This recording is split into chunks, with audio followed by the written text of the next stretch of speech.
I'm going to take you on a little journey with me, a journey of entrepreneurship. But just before I do, one question. Hands up those of you who, like me, consider yourselves entrepreneurs. Okay, entrepreneurial. Okay, for all of you that didn't actually put your hands up, don't worry, because the reason why I always ask this question is when I was your age, if someone had asked me to put my hand up as to whether or not I was an entrepreneur, I would have never put my hand up either. I thought, when I was growing up in a way, the idea of an entrepreneur, we just had Richard Branson.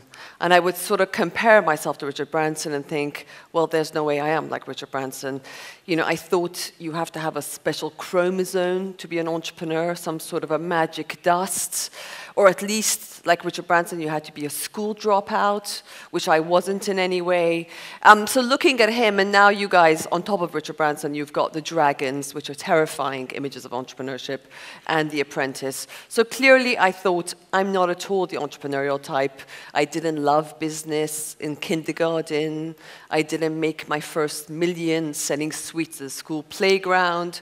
So basically, I thought clearly I'm not at all the entrepreneur. So I actually went off and I became the opposite of an entrepreneur.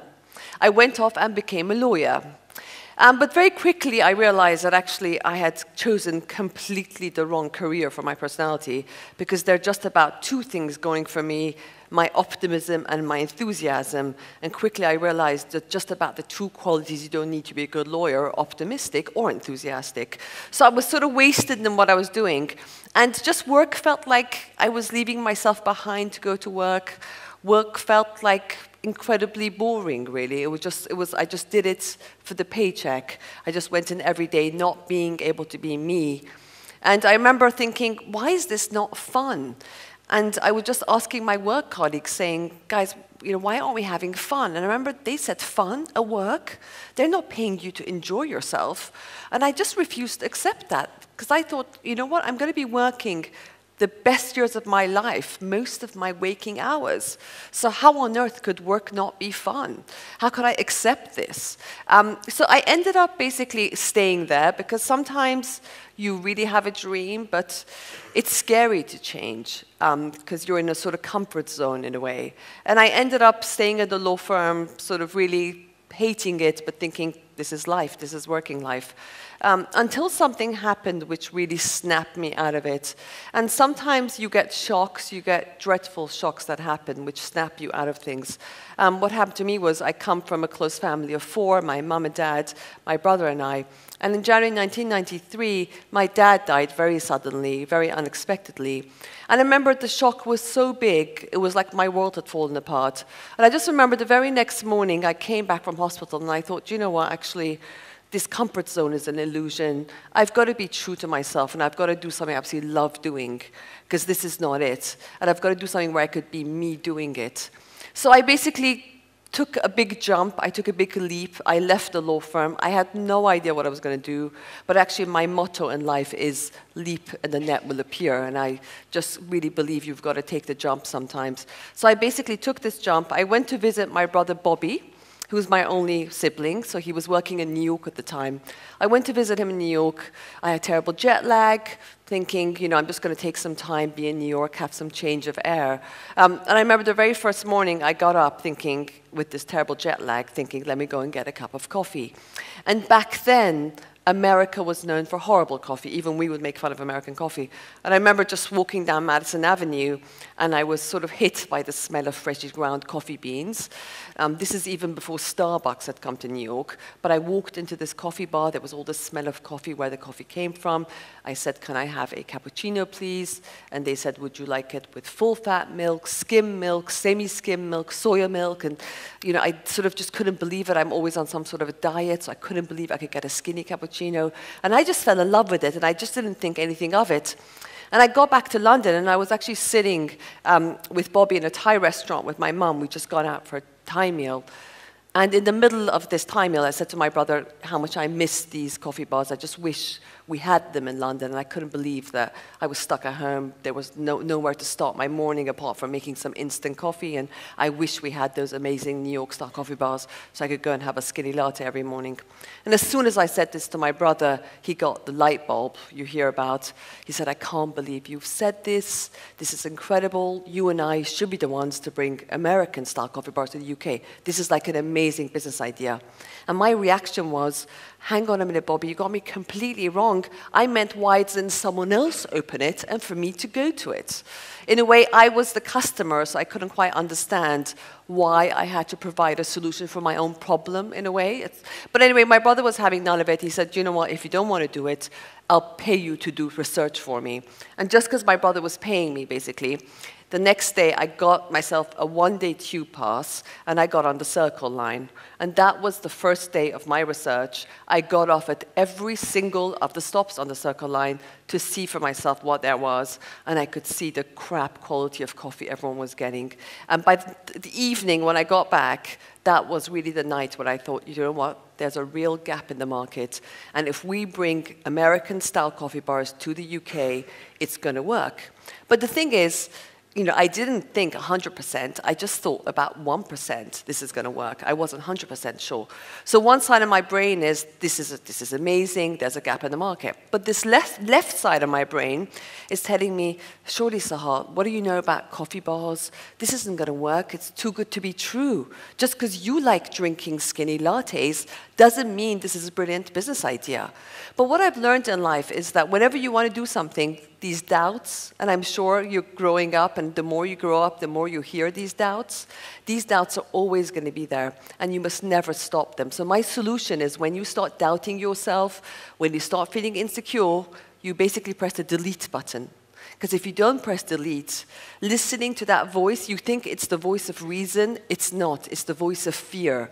And fear is a zero-sum game. There's no point indulging in it. So we didn't press delete. The next step was, okay, let's go and do some research. Because a lot of it is about doing homework, making sure there's room for it, making sure there's a market for it. And the problem was, well, Bobby and I, we had no idea about this. We were clueless about this business. In a way, I worked as a lawyer all my life, my brother as a banker. So we were entering this world we are completely clueless about. Clueless about retail, clueless about coffee, clueless about catering. But one law I've got in both my books, I call the importance of being clueless. So never worry about not knowing. Never worry about not having expertise. Not knowing is actually good because you can teach yourself, and you can teach yourself with the fresh information. And basically, once you start jumping in, and that's what my brother told me, don't worry about not knowing, because you're about to go to the best business school in the world, right bang in the middle of this. So you will teach yourself as you go along. Never worry about that. And being an outsider is a huge advantage. So basically, we were outsiders. We gave ourselves 3 months to learn all there was about coffee. At this point, we moved back to live at home with my mum, which you can imagine is a bit of a come down if you've moved away and then you move back in with your mum and your brother at a certain age. But anyway, we did that, and we just gave ourselves 3 months to become experts. I can't tell you, we just drank as many coffees as possible. I once almost actually killed myself ODing on 26 espressos in the course of a morning, because no one had told me you have to spit it out and not drink them. So we did that. Then I said, you know what, let me go back to New York on a reconnaissance mission, because when I was in New York, I just had no idea that we wanted to copy this. So I said to my brother, I'll go back to New York. And I went back to New York. I took some disposable cameras, which is what we had, and started taking a picture of this coffee bar, which was the predecessor to Starbucks, of every single little thing they do. And of course, as I'm doing this, the manager is getting quite pissed off. So she noticed that I was taking a picture of every single thing so we can copy it. And she followed me onto the pavement and confiscated my cameras.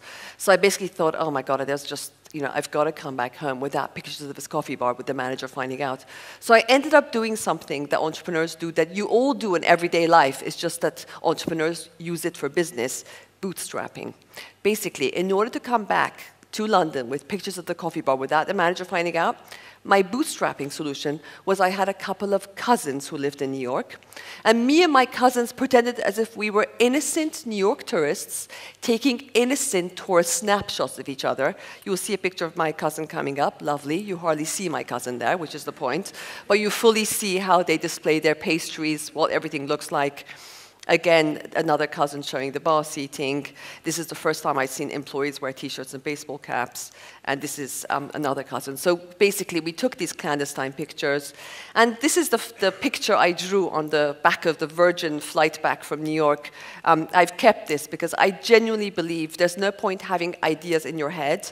Ideas are worthless. You've got to make them happen. Start putting them on paper. If you're inspired after today, start putting stuff on paper. It starts happening. And another thing for us, we were coming up with a brand. Imagine coming up with a brand when you've got no idea about branding. And we knew we had to be up there, on the high street with those big players, and we had no idea.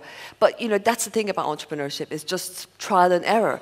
And sometimes you make a fool of yourself, as I'm about to share with you a logo that we actually considered. Lovely. You can imagine this would have been nice and out of date. But, that's the thing. Entrepreneurship is not a genius tendency. It's about trial and error until you get things right. Then we wrote this business plan. Again, the business plan wasn't the right name, but we wrote it. When the word business plan came up, I have to tell you, I was terrified. I said to my brother, do you know what? Let me go through business school, and I'll come back in 2 years, and I'll write a business plan.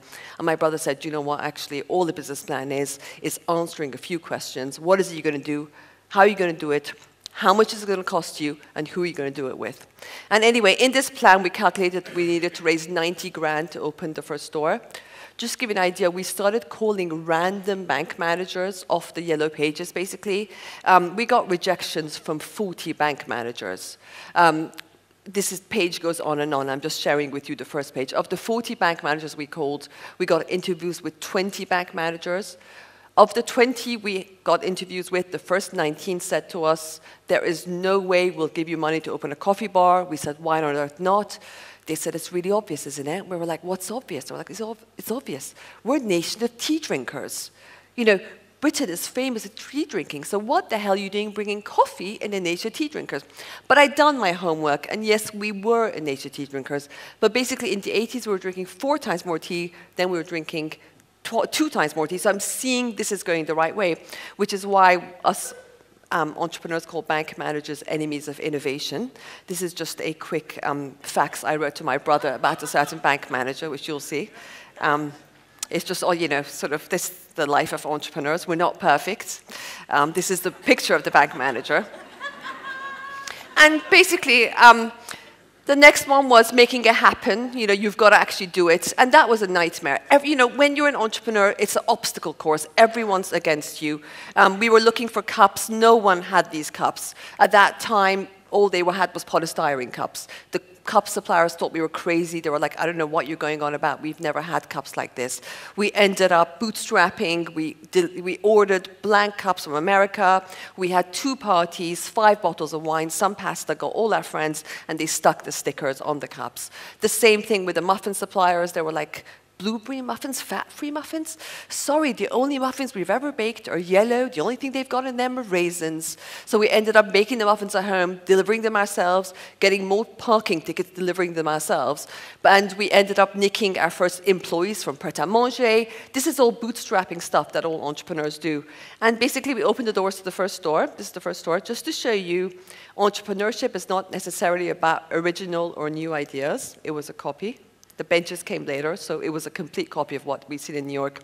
And basically, this was the first coffee bar of its kind to open in the UK. Just to give you an idea, it was a disaster. When I say disaster, our break-even sales were £700, and every single day we were making £200 of sales a day. And when I say £200 of sales a day, I'm discounting my mum, who's coming and drinking as many cappuccinos as humanly possible.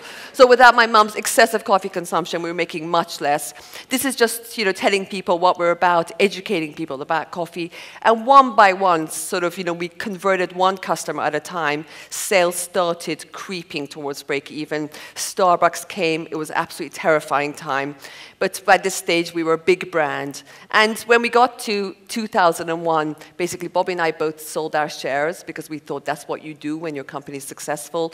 Huge mistake. I remember when I sold my shares, instead of celebrating, I'd taken my mum. We'd gone to celebrate to America. And instead of celebrating, I was so upset that apparently, according to my mum, in the British Airways lounge, I started reading the story in the Financial Times, the story of us leaving. And instead of kind of celebrating, I was crying so hysterically. People must have been thinking, what could be quite so sad in the FT that this girl is bawling her eyes out? But that, for me, is entrepreneurship. Out of boredom, I started writing my book. I always visualize. This is my visualization of the book. I wrote this book, and this book was almost my anti-Richard Branson book, saying, do you know what, actually, if we did it, then anyone can do it. And this myth we have that entrepreneurship is a special chromosome is rubbish. Don't listen to the dragon's den. It's not a personality trait, entrepreneurship. Everyone's got it. You don't need skills or expertise. You become an entrepreneur. It's a process. It's something, you don't need to be an entrepreneur before you start. No one is determined in advance if they're an entrepreneur. You become one when you start. And when you start, basically, there are 5 steps to entrepreneurship. And my brother taught me these steps, and I want to share you these steps because going through every step from A to B, you turn into an entrepreneur. Step 1, the idea. Make sure it's something you love. The beauty about entrepreneurship is you don't have to live someone else's life. You find something you love, and I guarantee what you love doing, you will be good at, and vice versa. What you hate doing, you'll be crap at. So you might as well stick to what you love doing. And what you love doing activates the entrepreneur within you, because all of us have an entrepreneur within. We just need to bring it out. So make sure you find the star within you and do it and jump. That is the idea that's going to bring out all these wonderful qualities about yourself you never knew you even had. Had I stayed a lawyer, I would have thought I was a pretty mediocre lawyer. I would have never known I have all this creativity within me. And that's the journey for you. Number 2, do your market research. Lazy people can't become entrepreneurs. You have to be thorough. You have to know your market back to front. So you have to do your homework. There is no substitute for hard work. That's why it's not about genius tendencies. It's about hard work. Do your business plan. You've got to be organized. It's a really easy thing. It's just a couple of questions. But you have to organize. Raising money. People are going to say no to you. We got 40 no's. Guess what? Howard Schultz of Starbucks got 275 no's. J.K. Rowling, 12 people said her manuscript for Harry Potter was rubbish. So you've got to have stickability in entrepreneurship. You've got to make it happen, because making it happen is about doing. Doing brings self-belief. I never had self-belief when I started. I had 1%. But self-belief doesn't grow on trees. Self-belief comes when you start doing, when you're committed, when you go on journey. That's how you gain your self-belief. And my last point, don't give up. Entrepreneurship is difficult. It's not a fairy tale. Everyone's against you. Everyone tells you your idea's rubbish. It won't work. The critics come out. But it is an absolutely incredible journey if you learn to stick with it. It is a journey where you find things about yourself you never knew you had. Every single one of you has a star within you. And entrepreneurship is an amazing journey where you find that star within you. And all I can tell you is, in my life, it is something as well that's where you combine what you do and who you are. So work doesn't become the opposite of life. Work and life are the same thing. And I can tell you, it's a difficult journey, but it's a wonderful journey. And I, in my life, have absolutely never met an unhappy entrepreneur. That's my story. Thank you very much. Thank you.